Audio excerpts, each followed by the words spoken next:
Reka ndinde ku burenganzira bw'umwana. Atanichelewa kidogo kwa haki ya mtoto. Aho mwisi maze gutera imbere, ambapo katika dunia iliyoendelea, utamutunga urutoki, ambapo huwezi kumsonda kidole, utamubwira nabi, huwezi kumwambia vibaya, utamubuza kwambara uko ashaka, huwezi kumkataza kuvaa vibaya, utamubuza no kugiyagiye, huwezi kumzuia asiende anayokoenda. Mbese ubwo murumva atari ikibazo? Si mnasikia ni shida? Noneho n'umwana w'imyaka 2, sasa na mtoto wa miaka 2 arategeka, anatawala. Umuhaye umuceri, kimpatia wali, ashaka imikati, na anahitaji mkate, ubwo nyina arigaragura, anaweza akajigaragaza, kubita umutwe hasi, pika kichwa chini, kicurika, kujipindisha, ugasanga umubyeyi ari kumuha ibyo ashaka, hata mzazi anambembeleza anamusaba n'imbabazi, akimuomba na msamaha. Reka nkubwire, acha nikwambie, ubu gutegeta afite imyaka 2, anaje kutawala akiwa na miaka 2, azakwica nagira 20, atakuua atakapomaliza miaka 2. kuko atangiye urukomeza adatangiye kare, si ameanza mapema. Washaka ikirato, nataka kiatu ngo cy'umweru, cheupe, ngo nibaguye, wakupe tu. Washaka umukati, nahitaji mkati utukura, mkati mwekundu, nibazane. Haya wakuletee tu. Washaka kujya ku isoko, nahitaji kwenda sokoni, kuhareba, kupangalia. Tugende. Haya twende. Kubanguka kumvira ibyo asabye, kuharakisha kumtii katika yale anayokuomba, bimugira ikigoryi, vinamufanya kuwa mjinga. Kandi ntabwo dushaka bibigoryi, tena hatutaki watoto wajinga, kuko imbere ni habi, kwa sababu huko tunakoelekea ni pabaya. Ni koko wimubabaza, ni kweli, usimhuzunishe, wimwica urupfu, usimsumbue, ariko kandi lakini pia menya ngo no kumubuza ibyo ashaka, ujue ya kwamba kumkataza na yale anayotaka, akabaho aziko ngo hari ibyo bazamubuza, kandi akemera, akijua ya kwamba kuna vitu atakavyonikataza, kandi akemera nezerewe, na akakubali kwa furaha, akaniga ko ibyo se na nyina badashaka bujya bari byiza, akakubali, akajifunza kwamba yale ambayo baba na mama hawataki ndiyo mazuri. Ibyo utabimutoje bibingorane, usipomzoweza jambo hilo, basi inakuwa washaka telefone, nataka simu, ubwo ikaba yahageze, basi kawe imekuwa, washaka urukwavu, nataka sungura, mu isoko zirimo bakakizana, sokoni zipo kabisa, wakamuletea, akigwa gihetse, akakibeba uko kubanguka kumvira ibyo asaba, harakisha kumshughulikia katika yale anayoyataka, bimubyarira kuba ikigori, binamletea kuwa mjinga. Kwa hivi niba bibaye ngombwa, ikiwa ni muhimu ku mwana hanishwe igihano kibabaza, kwamba mtoto adhibiwe kwa adhabu kali, kuko birakwiye ko kibaho, kwa sababu inaruhusiwa kabisa, ariko ntaba ari cyo gitwara umwanya munini mu bihana habo, lakini adhabu hiyo isichukue nafasi kubwa katika adhabu zinazozirikanwa ibi bintu. Izingatiwe vitu hivi. Icya mbere, cha kwanza, kibe kingana n'ikosa ryakozwe, iwe inalingana na kosa lililofanywa. Icya kabiri, cha pili, ube waganiriye nawe, uwe umezungumza naye, nawe abyemere, naye akubali. Icya gatatu, gatatu, uzabikora utarakaye, ufanya adhabu hiyo bila kukasirika, ku buryo uramutse ubonye urakaye, kwa sababu ukiona kwamba umekasirika, ibyo nibyo byitwa punition de vengeance, ibihano byo kwihorera. Hayo ndio yanaitwa adhabu ya kulipiza kisasi. Ngo ibyo byo uzabyihorera, hayo kabisa uyaache. Ntabwo umwana ahanirwa kwihorera kuko yakubabaje, mtoto hawezi kuadhibiwa kwa kulipiza kisasi kwa sababu amekuhuzunisha, ahubwo ahanirwa kumukosora ngo naho uzaba utari azahaba ari ingirakamaro, bali anaadhibiwa ili akosolewe, ili hata utakapokuwa wewe hupo, basi aendelee kuwa mtu mwenye manufaa. Ikindi cyo kuzirikana, kingine cha kuzingatia, nuko nicyo gihano nacyo kigomba gusengerwa, ni kwamba na adhabu hiyo inatakiwa kuombewa, kugira ngo ibyo ukora ibyo, ili yale unayoyafanya bizagere ku musaruro. Ni yitwa akaga ko gutetesha umwana, ni hatari ya kumdekeza mtoto. Mu byo duhanganye nabyo, katika yale tunayokabiliana nayo, naho isi igeze, hata pale ambapo dunia imefika, haratubangamiye, pametusumbua. Ubu mu isi, katika dunia sasa hivi, hari ikintu cyitwa uburenganzira bwanjye, kuna kitu kinachoitwa haki yangu. Cyarabanje, kilianza ubu burenganzira bw'abagore, kawa ni haki ya wanawake, kiraza baadaye ubu burenganzira bw'umugabo urongorana n'umugabo, kawa ni haki ya mwanaume anayeoana na mwanamume mwingine, abo bita ba homosexuel, wanaoitwa kwa Kifaransa homosexuel. Kikaendelea uburenganzira bw'umugore urongorana n'umugore, ni haki ya mwanamke anayeoana na mwanamke mwingine, abo bita lesbienne. Kiraza, kaendelea, reka ndinde ku burenganzira bw'umwana. Atanichelewa kidogo kwa haki ya mtoto. Aho mwisi maze gutera imbere, ambapo katika dunia iliyoendelea, utamutunga urutoki, ambapo huwezi kumsonda kidole, utamubwira nabi, huwezi kumwambia vibaya, utamubuza kwambara uko ashaka, huwezi kumkataza kuvaa vibaya, utamubuza no kugiyagiye, huwezi kumzuia asiende anayokoenda. Mbese ubwo murumva atari ikibazo? Si mnasikia ni shida? Noneho n'umwana w'imyaka 2, sasa na mtoto wa miaka 2, arategeka, anatawala. Umuhaye umuceri, kimpatia wali, ashaka imikati, na anahitaji mkate, ubwo nyine arigaragura, anaweza akajigaragaza, kubita umutwe hasi, piga kichwa chini, kicurika, akajipindisha, ugasanga umubyeyi ari kumuha ibyo ashaka, ukakuta mzazi anambembeleza anamusaba n'imbabazi, akimuomba na msamaha. Reka nkubwire, acha nikwambie, uwo gutegeka afite imyaka 2, anaje kutawala akiwa na miaka 2, azakwica nagira 20, atakuua atakapomaliza miaka 20. kuko atangiye, urwo meza gatangiye kare, si ameanza mapema, atangiye kare cyane, ameanza mapema sana. Noneho hari ingingo 6. Sasa kuna hatua 6 nashatse kugira ngo nzisome, nimetaka nizisome, tunazisobanure mu buryo bwimbitse, tuzieleze kwa kina. Zanditswe mu gitabo cyitwa, zimeandikwa kitabu kinachoitwa Guide de pratique d'éducation familiale, ubuyobozi bw'umuryango bushyize mu bikorwa, uongozi wa familia unaowekwa katika matendo. Urupapuro rw'138, ni ukurasa wa 168 kugeza mu 169 mpaka 169. handitse ibintu byinshi, ameandikwa vitu vingi, ariko hariho 6 by'ingenzi, lakini kuna vitu 6 vya muhimu ushobora gukora ambavyo unaweza ukavifanya ukabutetesheje umwana, au umemdekeza mtoto. banza wubakaga ko kumutetesha. Sikiliza sasa hatari ya kumdekeza mu burezi buri mwisi, katika malezi yaliyoko duniani. Abantu bose abantu benshi babaye intwari, watu wengi ambao wote ambao wamekuwa mashujaa. Reka duhere kuri Yesaya, acha tuanzie kwa Isaya, tuvuge Yosefu, tumseme Yusufu, tuvuge Mose, tumseme Musa, tuvuge Yefuta, tumseme Yefta, n'abandi bose wavuga, hata wengine wote unaweza kuwasema. Hari akantu kagiye karabafasha, kuna kitu ambacho kilikuwa kiwasaidia, ni umubabaro mu buzima, ni huzuni katika maisha, no kugira ibyo utinya, hakuwa na vitu unavyoogopa, byabongereye ubutwari, biliwaongezea ushujaa, no mu buzima busanzwe, hata katika maisha ya kawaida, no mwibi twiga bisanzwe, hata tunajifunza ya kawaida. Hari umwanditsi umwe yaravuze ngo, kuna mwandishi mmoja alisema, la souffrance fait partie de l'éducation, umubabaro ni kimwe mu bigize uburezi, huzuni ni kimoja katika vitu vinavyounda malezi. Niba ari igitanga uburere kandi bukagenda bukiharatura, iwapo kuna kitu kinachotoa malezi na ukajiandika kwa kujinakisi, ni ukubabara,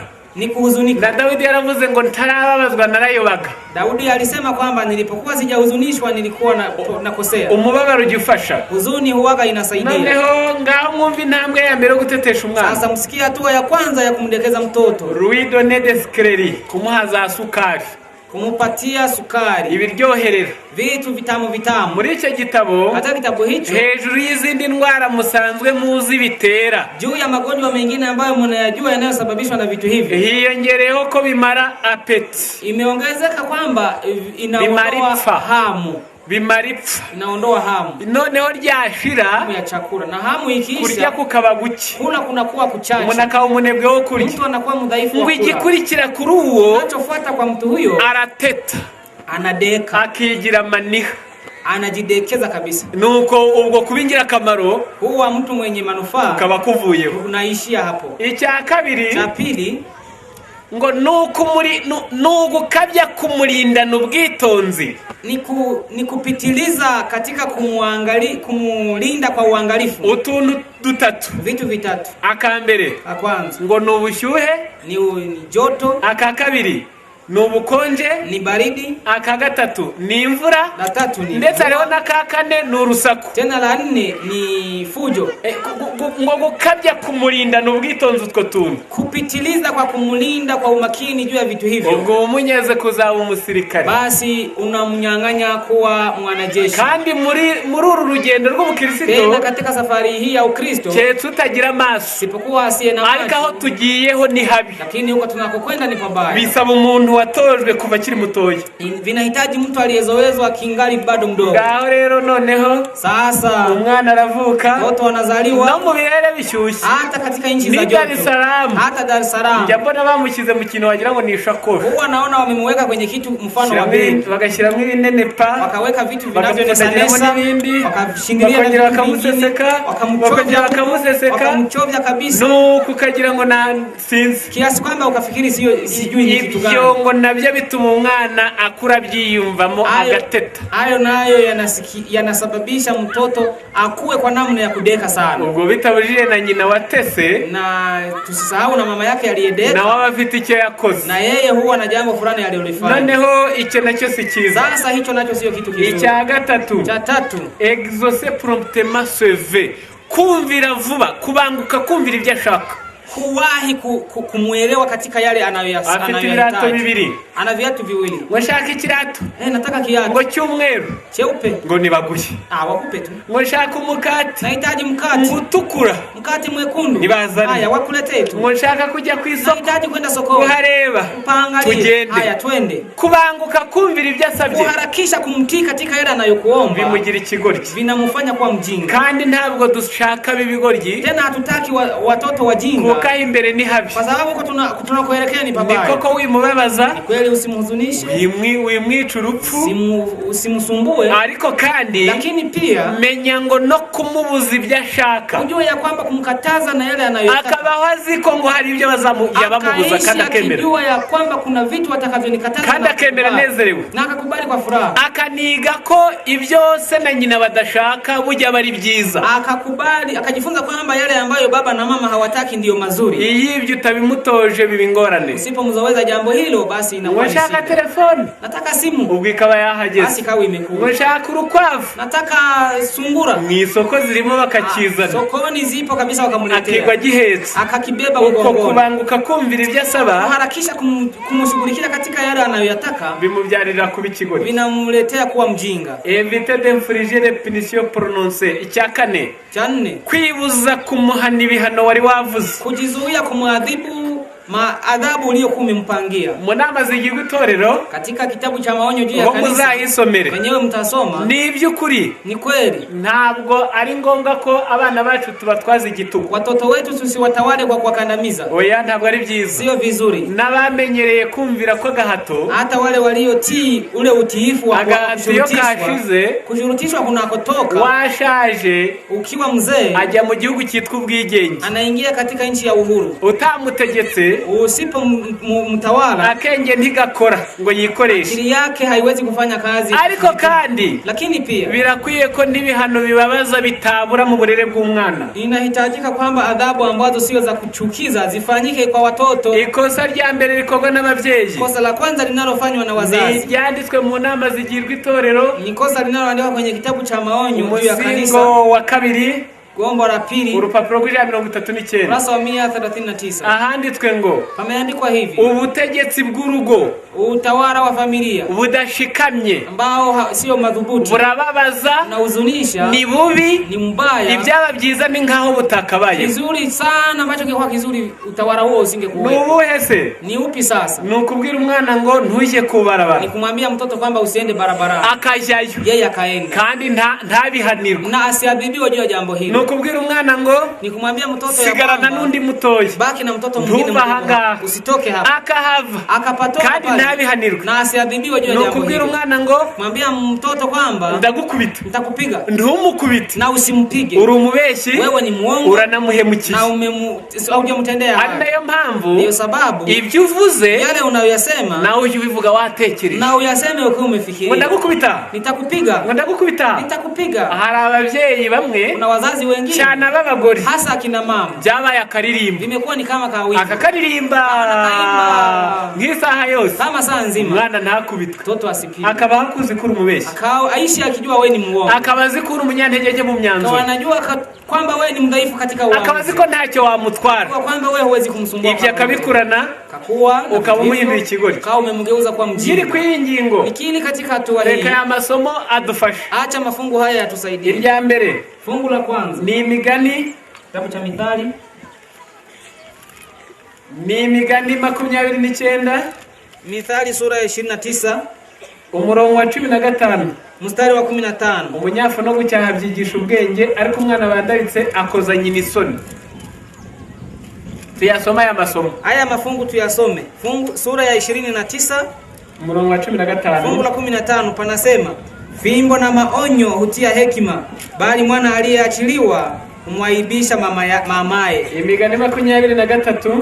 Mithali sura 23. Umurongo wa 13 na 14. Fungu la 13 na la 14. Ntukange guhana umwana kuko numukubita umunyafu atazapfa, uzamukubita umunyafu maze uzakiza ubugingo bwe kugikuzimu. Usimnyime mtoto wako mapigo, maana ukimpiga kwa fimbo hata kufa, utampiga kwa fimbo na kumuokoa nafsi yake na kuzimu. 22:15. Mithali 22 fungu la 25 na 15. Ubupfapfa buhambiriwe ku mutima w'umwana umwana ariko inkoni ihana izamumucaho. Ujinga umefungwa ndani ya moyo wa mtoto, lakini fimbo ya adhabu itaufukuzia mbali. 19:18. Mithali 19 fungu la 18. Hano umwana wawe ukimwiringiye ariko ntumanire kumwica. Mrudi mwanao kwa maana liko tumaini, wala usikaze nafsi yako kwa kuangamia kwake. Irya nyuma ni 13:24. Fungu la mwisho ni Mithali 13 fungu la 24. Urinda umwana inkona bamwanze ariko ukunda umwana amahana hakiri kare. Yeye asiyetumia fimbo yake humchukia mwanae, bali yeye ampendaye humrudi mapema. Kuri ingingo rero katika hatua hii reka ibihano wavuze, acha adhabu ulizozisema. Ube wabivuze watekereje. Usiseme ukiwa umezifikiria. Dore ko mu bitabo handitswe ngo katika vitabu pameandikwa hivi, niba bibaye ngombwa, ikiwa ni muhimu ko umwana ahanishwe igihano kibabaza, kwamba mtoto adhibiwe kwa adhabu kali, kuko birakwiye ko kibaho, kwa sababu ruhusiwa kabisa. Ariko ntaba ari cyo gitwara umwanya munini mu bihano habwa. Lakini adhabu hiyo isichukue nafasi kubwa katika adhabu tunazozipera. Ibi bintu izingatiwe vitu hivi. Icyambere, cha kwanza, kibe kingana nikosa ryakozwe, iwe inalingana na kosa lililofanywa. Icya kabiri, cha pili, ube waganiriye nawe, uwe umezungumza nawe abyemere, naye akubali. Icya gatatu, tatu, uzabikora utarakaye, ufanye adhabu hiyo bila kukasirika, ku buryo uramutse ubonye urakaye, kwa sababu ukiona kwamba umekasirika. Ibyo nibyo byitwa punition de vengeance, ibihano byo kwihorera. Hayo ndio yanaitwa adhabu ya kulipiza kisasi. Ngo ibyo byo uzabyihorera, hayo kabisa uyaache. Ntabwo umwana ahanirwa kwihorera kuko yakubabaje. Mtoto hawezi kuadhibiwa kwa kulipiza kisasi kwa sababu amekuhuzunisha, ahubwo ahanirwa kumukosora ngo naho uzaba utari azahaba ari ingirakamaro, bali anaadhibiwa ili akosolewe, ili hata utakapokuwa wewe hupo basi aendelee kuwa mtu mwenye manufaa. Ikindi cyo kuzirikana, kingine cha kuzingatia, nuko nicyo gihano nacyo kigomba gusengerwa, ni kwamba na adhabu hiyo inatakiwa kuombewa, kugira ngo ibyo ukora ibyo, ili yale unayoyafanya bizagere ku musaruro, yapate kuleta mavuno. Nuko ngire nta kuko murakumvise. Nafikiri yako kameeleweka. Ngaho ingingo ya 5. Sasa hatua ya 5, vante se carte de varui.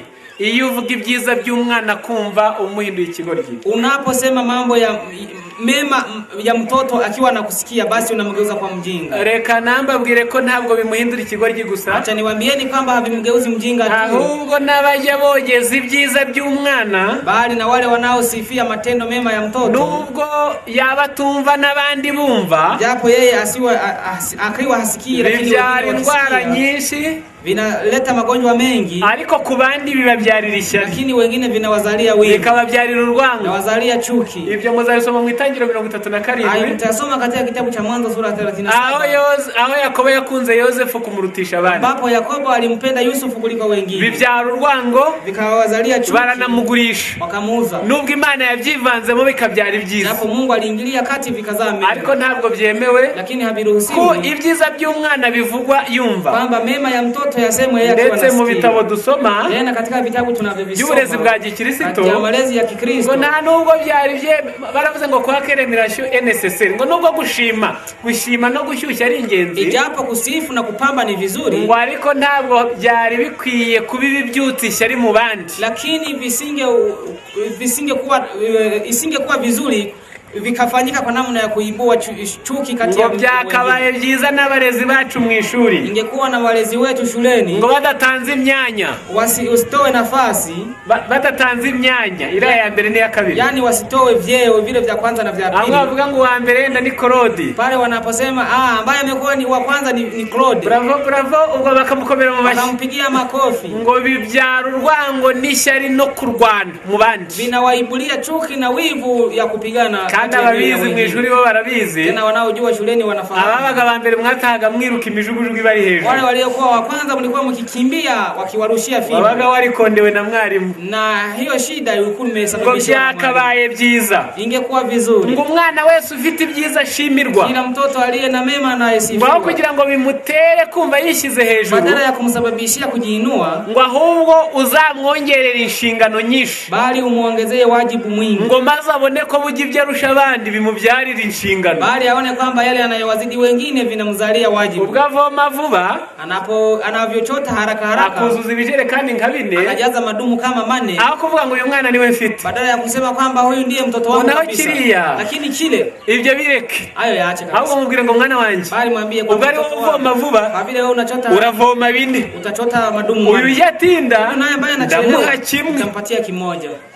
nabone kwibya rusha abandi, aone kwamba wewe wanavyovizidi atari wengine. kumbwira ngo ninza ndakuzanira igisheke, Usiseme kwamba nikija nitakuletea mua, ukirye bakanuye amaso, eti utakula mwenyewe wao wakikuangalia. oya ibyo waba ukoze nabi. Hapana, hapo utakumefanya vibaya. Igihe uzaba udahari, Utakapokuwa haupo, bazajya bamukubita ingoro, watakuwa wanampiga konzi ngo mama ntawe uhari, kwamba leo mama hayupo, wongera wirate. sasa jiinue tena. Kandi niko bajya babigenza. Ndivyo wanavyofanya kabisa. Rero kuri iyi ngingo, Katika hatua hii sasa, ibyiza umwana agezeho, mema ambayo mtoto ameyafikia, ishime, jisifu, mbwire merci, mubwire urakoze, kwamba asante, ariko byibyutsa ishyari n'urwango mu bandi. lakini visiibue wivu na chuki katika Ingingo ya nyuma, hatua ya mwisho, parler de l'incapacité des adultes d'évaluer. Iyo uvuga unaposema ugutsindwa kw'abakuze umwana yumva umuhinduye umutesi. Unaposema kushindwa kwa wakubwa mtoto mdogo akiwa nasikia, basi unamgeuza mtoto aliyedeka. Ngo yewe ngo bamwajira ikibazo, wamemuuliza swali umugabo mwanaume, ngo yashubije ngo nibyo Korode atasubiza, eti amejibu majibu ambayo hata yu Cloud ambaye umwana w'imyaka 4, hivyo ni mtoto wa miaka 4, kandi uri kugaya n'umugabo tena huyo unaye mudharau ni mwanaume mzima. Kuzi imbere y'umwana, kuwadharau watu wazima mbele ya ngo mtoto, nabyo bibatera guteta, nalo hilo linawasababishia bikabashiramo ubugoryi, vinawaingizia ujinga, nabyo ntabwo ari byiza, nabyo sio vizuri. Noneho kuri iyo ngingo, katika hatua hiyo, reka mbabwire nti, acha niwaambieni, muri uru rugamba ruturi imbere, katika vita vilivyo mbele yetu, rutari uruje kera ahubwo twamaze kugeramo, ambayo si vita ya hivi karibuni bali tumeshaifikia, akantu gasa n'umubabaro, kitu kama huzuni, akantu gasa no kuvunika, kitu kama kusumbuka, akantu gasa no kuruha, kitu kama kuchoka, bijya bifasha mu burere, hivyo vinasaidia katika maisha, bikazakugira intwari imbere hazaza, vinakufanya kuwa shujaa katika mbele. Ndabaye icyitegererezo, nitawapa mfano, ni mu gitabo cy'abacamanza, ni katika kitabu cha Waamuzi, havuga ibya Yefuta n'umugabo akamzana mwanamume, wa mugabo amujyaniwe mu bandi bana, yule mwanamume akampeleka kwake kwa watoto wengine bafite nyina ambao wana mama yao. Bimaze iminsi rero kwa abana b'ibikeba batumvikana, ni siku nyingi sasa watoto ambao ni wamezaliwa kwa mama wa kambo hawaelewani. Bimaze iminsi rero kwa ababyeyi batajya bakunda cyane abana batari ababo, ni vina siku nyingi kwamba akina mama wasiwapende sana watoto wasio cyane hasa yari umwana anapokuwa ni mtoto wabyawe n'umugabo wawe ambaye alizaliwa na mume wako ariko utaramubyaye, lakini sio wewe uliyemzaa. Nakaga ni hatari, ahubwo nabo byoroheye, bali kuna wengine ambao kwao ni rahisi, yapfa kurera uwundi wahandi, anaweza kumlea tu mtoto wa pengine, ariko wabyaye n'umugabo watamurera, lakini huyo aliyezaliwa na mume wake pembeni byabaye kuri Yefuta. Hayo ndio yalifanyika kwa baramushwiragiza, wakamfukuza, bamurera nabi, wakamlea vibaya, baramusumbua, wakamsumbua, ariko icyo byamubyariye, lakini jambo hilo lilimzalia nini? Lilimzalia ushuda. Nuko ni 11, ni sura ya 11. Nuko Yefuta w'umugireyadi yari umunyambaraga w'intwari, kandi yari umwana wa Maraya, kandi Geradi niwe bamubyaranye, ariko umugore we Geradi amubyarira abahungu. Abamaze gukura birukana Yefuta, baramwerurira bati nta mugabane ufite mu bya data, kuko uri umwana wundi mugore. Nuko Yefuta ahunga bene se, ahungira mu gihugu cy'Itobu, aturayo, maze Yefuta ateranya abantu b'inguguzi bakajya batera abandi. Hashize iminsi Abamoni barwanya Abisirayeli, nuko Abamoni bakibarwanya, abakuru b'i Galeyadi batuma kuri Yefuta ngo akikuke ave mu gihugu cy'Itobu. Baramubwira bati ngwino umugaba wacu tubone uko turwana n'Abamoni. Yefuta abwira abakuru b'i Galeyadi ati mbese simwe mwanyanze mukanyirukana mu bya data, ni iki gituma muza kunshaka ubu kuko mubabaye? Nuko abakuru b'i Galeyadi basubiza Yefuta bati igitumye tuguhindukiriye ubu ni ukugira ngo tujyane tubone kurwana n'Abamoni, nitumara gutsinda uzaba umutware wacu, utwara abatuye i Galeyadi bose. Yefuta arababaza ati nimunsubize iwacu kurwana n'Abamoni Uwiteka akabangabiza, nzaba umutware wanyu koko? Baramusubiza bati Uwiteka bumuhamya hagati yacu nitudasohoza ibyo uvuze. Yefuta aherako ajyana ba bakuru b'i Galeyadi, nuko abantu bamugira umugabo wabo n'umutware i Misipa. Niho Yefuta yavugiye ibyo yavuze byose imbere y'Uwiteka. Iki gitekerezo muzakisomere namwe. Kisa hiki kwa Kiswahili mtasoma ni Waamuzi. Baramwanze baramuta, Walimfukuza huyu Yefta kabisa, wakamtupa. Akiri muto yiga kwigwana. Alipokuwa mtoto mdogo akaanza kujipiga. Yiga kwibeshaho. Akaishi kwa kujitegemea. Bimubyarira kuba intwari. Ikamzalia kuwa shujaa. Abifitiye se na nyina rero na mama. Na baba na mama sasa. Barateta. Wao wakadeka. Bibera neza. Bibera ibigwari. Wakawa wajinga. None urugamba ruraremye. Sasa vita vimeibuka. Niho bamwibutse. Nipo wamemkumbuka. Akani mukazirikane. Ili mulizingatie. Ni Imana ubwayo. Hata Mungu mwenyewe. Abo yakoresheje bose. Wale wote aliyowatumia. Iri shule hii. Iyi university y'umubabaro. Hii university ya uzuri. Yagiye yibategurira. Aliwaandalia. N'abakuze uretse n'abana. Hata watoto wazima isipokuwa watoto. Na Mose. Na Musa, Imana yamugeneye imyaka 40 aragira intama. Mungu alimuandalia miaka 40 akichunga kondoo. Ngo bizamubere ikigisho. Ili viwe kwake somo. Reba umuntu waragiye intama. Angalia mtu aliyechunga kondoo. Yarazi ururimi rwa Egiputa. Anajua vizuri lugha ya Misri. Yararwize imyaka 28. Alikuwa amejifunza miaka 28. Ariko imyaka 40 mu ntama. Lakini miaka 40 kuchunga kondoo. Byageze ubwo rwibagirwa. Ilifika sehemu akaisahau ile. Ubwo se muri kumva atari yaraserere. Unasikia alikuwa amechoka. Byamwigishije kwishingikiriza ku Mana. Hilo ndilo limemfundisha kujitegemeza kwa Mungu na kuwa shujaa. Umubabaro rigisha. Huzuni inafundisha. Muri rugamba ruturindiriye rero. Vita vinavyotukabili sasa. Umuntu turi gushaka waha hazaza. Mtu ambaye tunamtafuta wakati ujao. Ni mumenye ngo no kutamutetesha. Mjue ya kwamba hata kutokumdekeza byazamugira muzima. Vitamfanya kuwa mtu mzima.